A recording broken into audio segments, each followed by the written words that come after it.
great that you're here. And I want you to know that I came to politics not because it's a career, but because it's a calling. I had no idea I would ever be in politics. Sometimes I feel a little bit like Legally Blonde goes to Parliament, okay? And so I was living the dream. I'll tell you exactly what happened, how I got here, how serious it was, and how my life turned upside down over one issue when I found out that if we don't fight, we're gonna lose everything. And so about 3 years ago, I was living the dream, I have to say. I was on a national television show daily. It was called the 700 Club Canada. I was making more money than I ever thought that I would make in my lifetime. I was buying new clothes, getting my hair done, fake nails, fake eyes, fake eyelashes, fake hair, also we could be real for Jesus on TV. And so I was loving it. I felt like I had really, you know, I'd hit that spot. You know, if you are a Bible-believing person, you know that it says above and beyond all that you could ask or dream. That is the promise of God. I was living it 3 years ago. And then one person, and that was Judy, who just stood up in front of all of you, she ruined my whole life. Like, she ruined it. I was done. She told me that in the schools in British Columbia, they were telling little boys that they could be a girl. And I said, what? No way. No way. So she says, absolutely. I'll introduce you to the other lady who is studying it, and she knows all about it, and it's true. So they're telling little boys in kindergarten that they could be a boy, that they could be a girl, or girls that they could be a boy. And I thought, you know, the Twilight Zone isn't as strange as all of this. And I knew then that we had to do something. And so I also had a television show that I was producing, and it was going on air, along with the 700 Club Canada. Once a week I did my own show. And I decided, what better way, inform the community, we'll let everybody know this is going on, and poof, I know it'll just go away. Because it's so crazy, who's gonna allow this to be taught to the kids? So what we did was we booked a church where I normally shot the show, and it had a multi-million-dollar facility. This church had been so kind to me, they loved me, we had a great relationship. I put my deposit down, and we booked it. And I went to my Facebook page, and I put up on my Facebook page that we would be holding this, and I invited the community to come for a town hall that we would be shooting for broadcast television. We were going to talk about the curriculum that was going into the schools, and you want to hear this, and then, you know, we'll only do one show, it'll be over, and I will move on to my glorious life. Next thing you know, the church calls us, and they said, well, we got a little bit of a problem, because we've been told by the activists, the alphabet activists, that if you show up here and you do this show, then they are going to show up and they're going to protest, take pictures, put us in the paper, they're going to notify everybody. And I'm like, wow, that's even better. But that was not his idea of a good time. So he said, well, we got to meet with the deacons and we got to talk to the board. And I'm like, well, that'd be great because the word would get out everywhere. Everyone would know, we'd shut it down. So we go and we meet with the pastor. And literally, you know, he had a glisten in his eyes as he said, we just can't do this. We've spent all this time being loving and you know, representing in our community, and we can't face that. So you can't do your show here. So that was sort of a moment when I went, not everybody's willing to stand. Who will not bow? And so what we did then was we booked a school, because what better place to talk about school curriculum than at a school? Sounds good to me. We paid a deposit, we booked the school, and we were going to go in there. We could still shoot the show because it had good lighting. It was a theatrical stage. Invited the community on my Facebook page. Lesson number 2. So this time the school calls us, you're bigots, you're homophobes, you're transphobes, and how dare you think that you can do this at our school? And it was like, wow, okay. So then I realized I'm a lot more popular with certain groups than I thought. I've invited a whole new group of people to be following me on Facebook. I can't see them, but they can see me. So we decided that we would book another hall, but we wouldn't let anybody know where we were meeting, and I put it out on Facebook. I said, you're going to have to ask the Holy Spirit where we are. And maybe keep an eye at about 6:15, we might let you know. So, for a 7 p.m. meeting, we put the word out at 6:15, not till we had seized the hall, we had taken the land with our feet, we had got the chairs in place, and we knew we're not leaving no matter what. We're having this meeting, come hell or high water. So, put it out on Facebook, yes, of course. It became standing room only. Everybody found us. Everyone was alarmed. I knew for sure, this is it. We're going to have a big battle tonight. We're letting the word out. This will die, and we will move on. So when I got home later that night, well, I'll just say one more thing about the Canadian anthem. When I saw all those people show up, and then the protesters found us as well, and we were awesome. Like we got them Tim Hortons.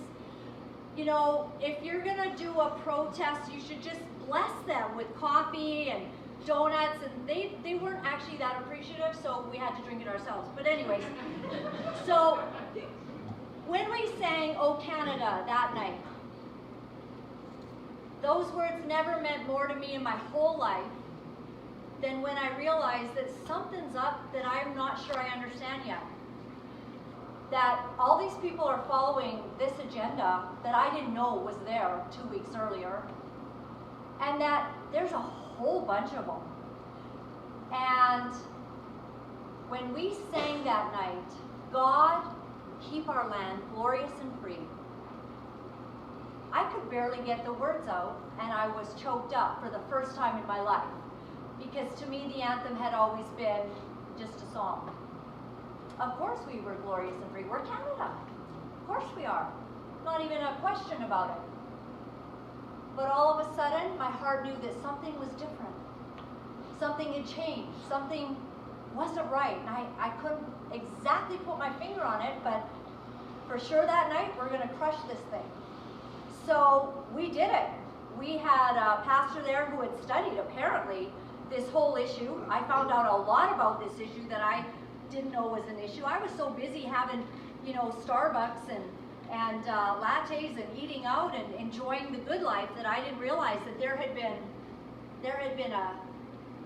something that had crept into our land, and it was almost unnoticeable unless you were really paying attention or unless you kind of kicked a rock over, and the beautiful garden suddenly would reveal under that rock that there was a bunch of there was some snakes and vipers. And so I went home that night, and the first thing that I did was I checked my Facebook page, because we went live to Facebook. I was so excited because, you know, I kind of had a few thousand followers, like just, you know, a little group that loved me, and they were going to be so excited to have gotten this word. I open it up, 14,000 people. I'm like, woo! I've hit the big time, you know? Like, I'm a somebody. I mean, somebody's paying attention to what we're doing. 14,000 people tuned in. And then I started reading the comments. So I had not seen that many swear words in my lifetime. And I realized they're directed at the team, at us, who tried to inform the good people of Canada. And then it was nasty. I mean, there was name calling and horrible stuff I could never repeat. Some people seemed like they were making threats against my well-being. And I had to decide something that night. If this was it. If I would bow. If I would be silent. If I'd go back to my really cool life.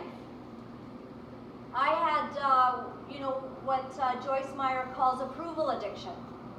My whole life, I just wanted everyone to like me. And if they like me, then I'm good.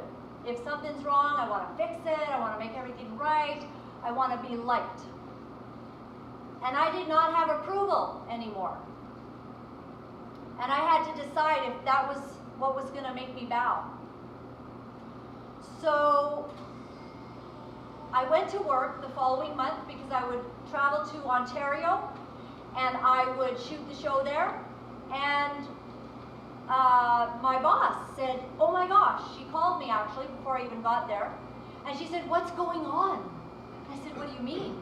I hadn't really thought to mention that I was just helping the country out over here on the west.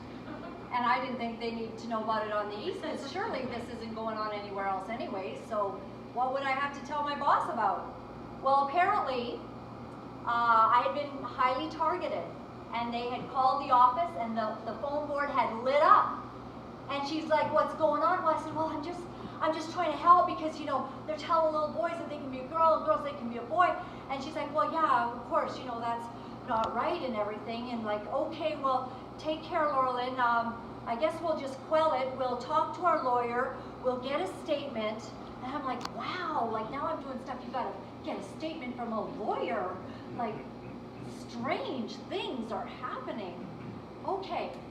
Next thing you know, I get a call from the executive producer, and the CRTC had contacted him. And the CRTC had also had these calls, and the CRTC governs what goes on the air in Canada.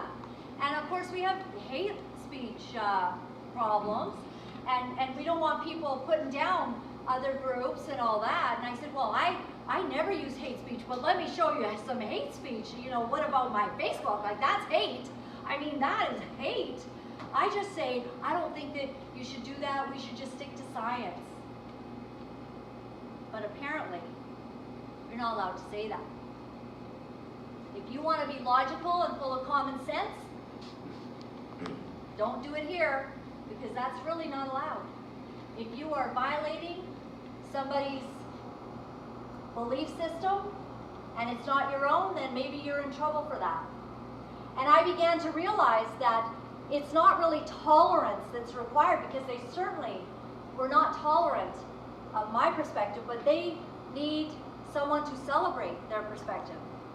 You not only have to be, you know, okay with what adults do, but you have to sort of embrace it and let it be allowed to be taught to your children, or you're just not fitting in with Canadian culture anymore.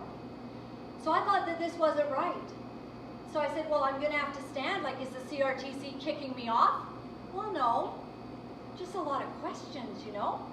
So then they called Vision TV, Joy TV, all of the other platforms that I was on at different places in Canada. And then they called every advertiser. And you know, when you start hitting the money, right, it starts making some people real nervous. So when it got to the advertisers, you know, I'm getting more calls from the people that are all in control of my great life. And I had to decide something, if I would bow. And I decided I will not bow.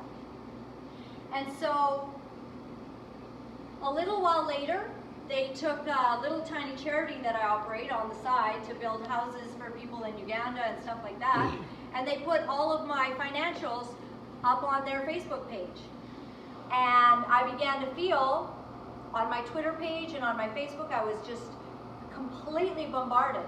And I spent a lot of time trying to talk to them, trying to reason, trying to have fair and common sense conversations about children and parental rights. And so it was at this point when Morgan Ogre, and many of you might know him in this area, he's one of the leading trans activists. He has had full operations to remove his man parts and has had additions to become what he now calls himself the mother of two. Now, I don't know if his kids call him mom. I think they do not. But he calls himself the mother of two. And was even in a contest to become the, mother, of the year or something in this area. So I talked to him and I said, Morgaine, maybe we could have, a dinner or something and talk about this. And so he agreed. And we had many conversations, and we finally met for dinner. We met and we talked for 6 hours. And honestly, I felt a love in my heart for this person. He shared some of his experience, how he ended up getting there. And I said, wow, you know, you've been through some hard things. I understand that. And I said, Morgan, is there any way that we could come to an understanding that I respect that as an adult person in Canada, you are able to make decisions for your life, and that is the beauty of our democracy. That is the beauty of what Canada represents in giving freedom to all of us to honor the God of our choice, the lifestyle of our choice. I honor that, but can we leave the children out of it? Can we come to some sort of agreement? Being that he told me he was going to Ottawa regularly, and in fact has formed the Ogre Foundation. And in this foundation, he has a hate map, and I'm on the hate map now, for sure. And he feels that anybody that does not agree with his lifestyle is a bigot and all those names. And I said, can we agree about the kids? And he said, no, we can't. In fact, children, and he tweeted this, and I have the tweets, children have to be protected from parents if they do not agree with gender fluid transition. I tell you all of this so that you understand that the price I have paid to be here has given me the strength because of the fire. When you go through fire, when you go through loss, when you go through pain, and you wake up to the fact that Canada is not what we thought it was, and that there have been factions at work and at play for many years. And those people, they do not respect our values. So when they want freedom, they don't want it for us. And so the next thing that happened, Morgan and I were no longer able to really be on friendly terms because he didn't like what I was standing for. We kept on doing meetings, meeting after meeting, where we could. A lot of pastors wouldn't stand with us. We began to be known and called names in the paper. And when it was, getting into be bigger papers and bigger widespread hatred coming my way, social terrorism is what I call it. You get socially terrorized. I had to make that decision. If I would stand or if I would bow. And I decided I would not bow. And so when my boss called me and she said, yeah, Laura-Lynn, so it's been quite a while. Just wondering, how long do you think that you'll be doing this sort of activism, and how long are you going to be talking about this? And my sentence back was, it was so simple in my heart. I didn't know she was really asking about our future relationship. I said, well, how long will they be telling little boys that they can be a girl? Because that's about how long I'm going to have to stand. Because who's going to? So she said, okay. We continued to do more meetings. We tried to get into some places. They wouldn't hold meetings. They didn't want the protesters to come. Pastors began to be fractured. Some were going this way, some were going that way. I began to see that what I thought was just that we were all on the same page, that everybody who's a Christian would just stand. I mean, won't we? I found out that actually no. And so the next time that I went and I was speaking at a pastor's conference, and there was about 70, 80 pastors there. It was a weekend. I was going to be keynoting, speaking 3 different times. My boss said, hey, I'll take you out for dinner. And I don't know why they fire you at dinner. Do they think that you won't make a big scene? Because I did. No, I'm just kidding. I didn't make a big scene. But she took me out for dinner, and she let me know. And she's going for the pizza now. So hurry back. She let me know that she put it in basically these words. We see the call of God on your life. We see you as an Esther in the land. But this is not our calling. And so we are going to release you to your calling. That was a really staggering moment. You know, I was sitting there, I was looking at my fries and my dinner that was going to go cold because I could no longer feel any hunger at all. And I said, so you're going to let me go for standing up for a Christian value and nobody's standing. They're telling our kids, they're changing identities, and you're going to let me go. I said, I'm fighting for your grandchildren. And she said, I know, but I saw that look of fear in her eyes. Fear has seized our nation. Political correctness has seized our nation. And people are afraid to actually stand up for what they believe in because, God forbid, A, someone could call you names. B, they could put it on Facebook or some of your social areas. Thank God for blocking. Thank God for blocking. But even worse, maybe it could mean your job. I didn't know at the time that I was going to pay for it with my job. Now people know. Now we all know, hey, I got a business. Yeah, don't talk about that. I can't put a poster up for you, Laura-Lynn, but hey, good job. You know, now we know that if you talk about this, and in fact, the person who has this establishment here has faced some backlash recently because of standing up for a good principle. I didn't know that would happen. But I remember going back to my room. And I had to come to grips with what just happened. And I'm like, so God, this is how this works out? You stand up like a soldier, like Jeremiah. Jeremiah was told to stand to his feet and to say whatever I tell you to say. And do not be afraid of the look on their faces. Do not be terrified before them, or I will terrify you. I had quoted that scripture in any meetings that we could get. I had said it over and over. Let's stand, let's go. And now my job's gone.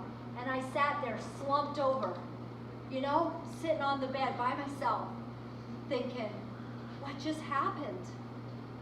And I had to decide if I was going to bow or if I was going to stand. And I chose to stand. Yeah. And so what happened?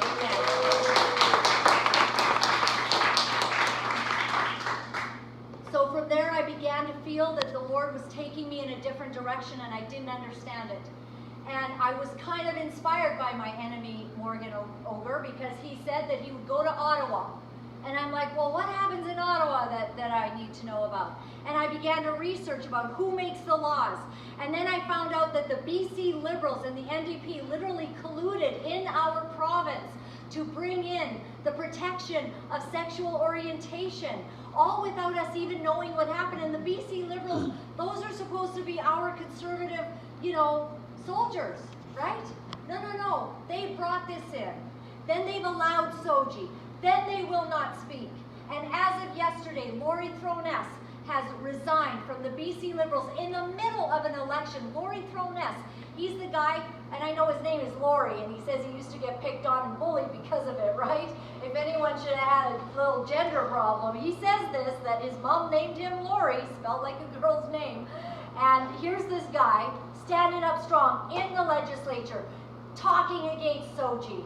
When I first heard him, I slapped it up all over my Facebook. I was so proud of him. I was so proud that he was standing against the Trinity Western, Supreme Court of Canada, action that came down where Trinity Western cannot have a law school unless they cave in and bow to the LGBTQ agenda. And Laurie Throness now, he is no longer in the BC Liberals because they've rejected him now. And he says he's resigned, but he probably, you know how this goes, he didn't have a choice, probably. I'm just guessing. And so as I began to understand that we're in a new era, I began to look for ways that I would put my name forward.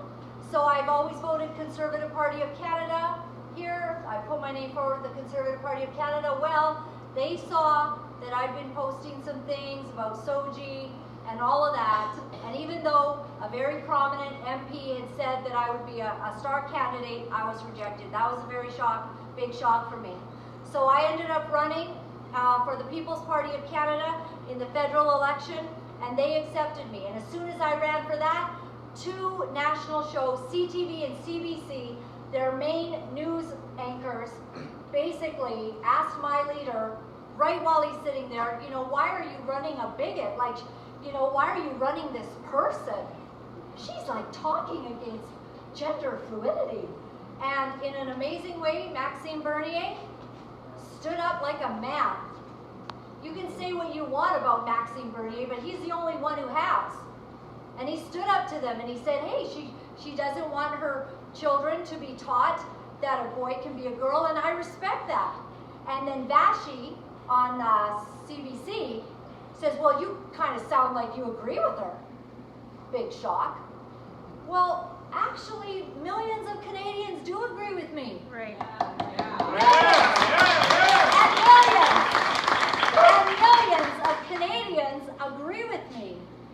And yet, our leaders in politics do not want to have names thrown at them. They don't want to mess with the MSM, mainstream media, and their agenda. Well, I just about had enough of that. And we are at the place right now, it's a crevice. It's like a, you know, we're heading towards that end, you know, where the land ends and you go over. And if we don't turn around, and if we don't stand for what we believe in, our Canadian values and our rights and our freedoms and our ability to believe that science is accurate if nothing else. Some of us believe because of religious reasons that God made man and woman, but I had a wonderful call from a guy today, and I was right before I got here. It was just beautiful. He said he was driving around town and he saw my sign. Who knows, it might have been on that horse trailer, I don't know. He saw my sign, and then he gets home and my flyer is in his mail. Woo-hoo. So he is not a Christian in any way, and he said, I'm really not a religious person, but then I pick up your flyer, and I'm just like, he's just going to read it and toss it, like, and then he started reading. He goes, wow, yep, everything I believe, all of this. And the only thing he could think of was, well, she didn't mention gun rights, so I'll call her.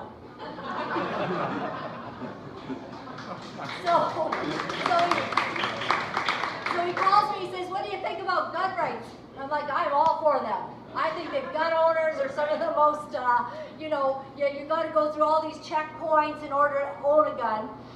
Guess what? The rebels, the bad guys, the gang members, they're not going through any checks and balances to see if they can have a gun. They're sneaking them over the border. They're doing whatever. Why would we hold somebody that actually goes the legal route? Anyways, I hope that doesn't offend you. I love guns, and I really need one right now. So I'm going to be starting to pack like people in Texas, sir. Yeah, I'm going to start doing that. And so I'm really excited that our platform is very palatable. It's very common sense, even to the regular folk. And I'm very grateful that 33 years ago, Christian Heritage Party, a whole bunch of people decided that we need something that is embedded in the foundation of Judeo-Christian values. And, you know, our country is amazing because it's founded on Judeo-Christian values.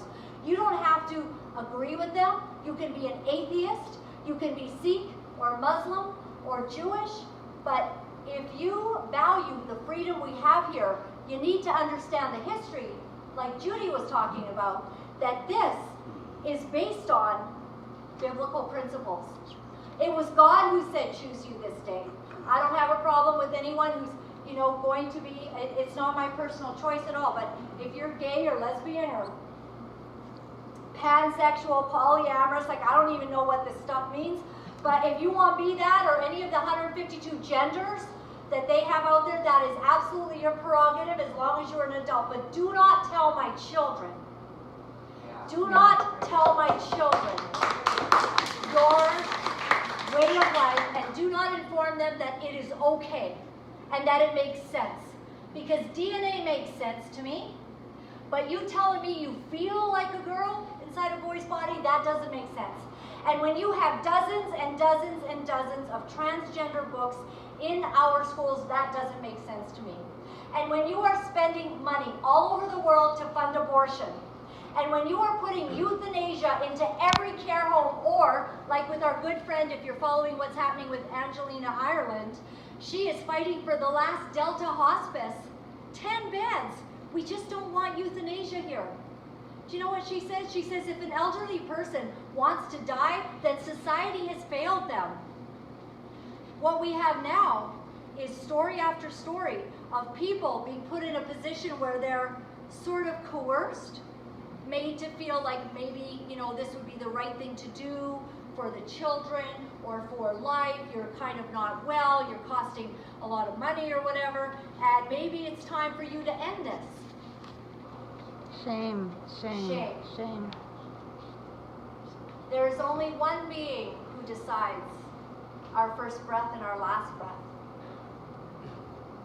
And I give him that right, and anything else I'll fight against.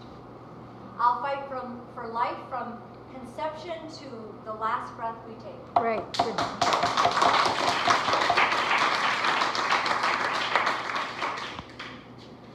So you've all seen the brochures, and there's lots of good stuff there. Parental rights, school vouchers. It's not okay that the schools want to take funds that are applied to every student, and if you go to a private school, you only get 50% of that. If you go to a home school, you get like a fraction of that. Meanwhile, parents do not feel they can trust public schools anymore. And so I think that there has to be equity. I think family has to come first. Life, family, freedom, freedom of speech. If I do not want to call Morgan Ogre a woman, I don't have to right now. But we're getting awfully close to that being a real problem. Because our free speech is being impeded. And when we have crazy stuff going on, like the federal government, have any of you been following MPP Randy Hillier from Ontario? Isn't he awesome? He was fantastic. I recently had him on my show. So an MPP in Ontario would be the same as an MLA here. And he's outing and asking the legislature why there are, it's quarantine and isolation camps. I'd like to know. Well, nobody's asking in our legislature. I'd like to know why they need quarantine and isolation camps and they need a whole bunch of tear gas before March of 2021. That's interesting, right? So who's going to speak? And who's going to stand? So when you look at all of that stuff that's on these pages here, those are a few of our beliefs. There's many more on our website. And one of the things that I get asked is about the name, the Christian Heritage Party, kind of made it a little bit public, and I've talked to, Rod Taylor, that I think maybe it should be called a little bit more of a inclusive name, to use that, very politically correct term, but the Canadian Heritage, that would allow for people that are like the guy that called me today. The first thing he was going to do was have a quick look and chuck it away because of the name Christian. Well, okay, so let's not maybe put that stumbling block in front of it. And we have the Sikh community who probably love, and when I'm door knocking, they love everything I'm saying. I pray that they will vote for me because I'm standing up for their kids. And they're at the door, and when they never heard anybody talk about, like, all this transgender stuff, like, out loud, like, she's saying it out loud. Like, all that stuff that we talk about, pillow talk, like, don't say it loud. She's talking about it out loud. And, because I did prison ministry, and the pizza's here, so I won't be long. I'll close up with this, and I'll take any questions if there are any. Prison ministry. So I was invited to go and do a Bible study at a men's prison with a group of people that go in. So I went in there. Some of you might have heard this story the other night. So I went into the men's prison, and a guy came up, and he had fake eyelashes and lipstick, and I actually really liked the way he did his lips because he seemed to have like a certain knack to it. So I asked him how he did that, and I learned something. But anyways, so he wanted me to pray for him in the men's prison. So I did. I prayed that God would just speak to him, touch his soul, heal him, and everything would be okay. So about a year or so later, I'm doing women's prison ministry, and I go into a women's into the ministry, and now I'm doing my own Bible study. I go there once a week for, I went for about 2 years or so, and about a month and a half, 2 months in, well, along comes this same person. This same person is got even better eyelashes and good hair, and now he's got a new name and a new body. He was flown to Ottawa to get his sex change operation, and we all paid for it. And he's in jail. What politician is talking about this? When we have a deficit, when we're $1 trillion in debt in our country, I'm just thinking there are some savings that should be there. When someone has diabetes, they don't get their insulin paid for in Canada. If you have a long-term disease, like I found out that I had lupus in 2006, I have to take hydroxychloroquine, the famous drug by Donald Trump. I love that man. Okay, it's a friendly crowd. It's a friendly crowd. It's good. Okay. Isn't it exciting watching what's going on? We have some people here from Dallas. They kind of go back and forth from the United States, and so we're very excited. We love Americans. We love Donald Trump. We just pray that one day somehow somebody just like that will show up in Canada and really give them, like give the enemy something to think about and do it courageously. Do you know why I think it worked? And I think this is how we can translate it to Canada. Donald Trump did not need their money, and he did not need their approval, and he did not need the left's fame or fortune, and he wasn't there to just make a name for himself because he already had one. And I believe that when you get to the end of yourself where there's nothing that you need from all of that, but you are simply standing for what is right, that is when you are the most powerful. And we have got to get to a place where politicians cannot be bribed or bought or blackmailed because they've done something wrong. And we're facing that. I have personally heard some insider information about a few of our politicians who are being blackmailed. People have stuff on them. Why? Well, they had a moment of weak character, and there are now there's some stuff, there's some evidence, and someone has it, and now they're in a bind.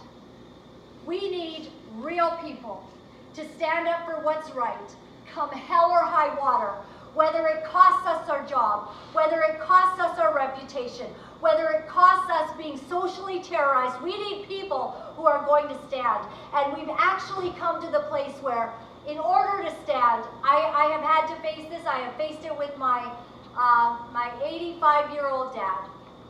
He said, I'm worried about some of those emails you get sometimes, Laura-Lynn. And I said, Dad, if anybody takes me out, guess what? I've heard if you're taken out that way, you get a seat right beside Jesus.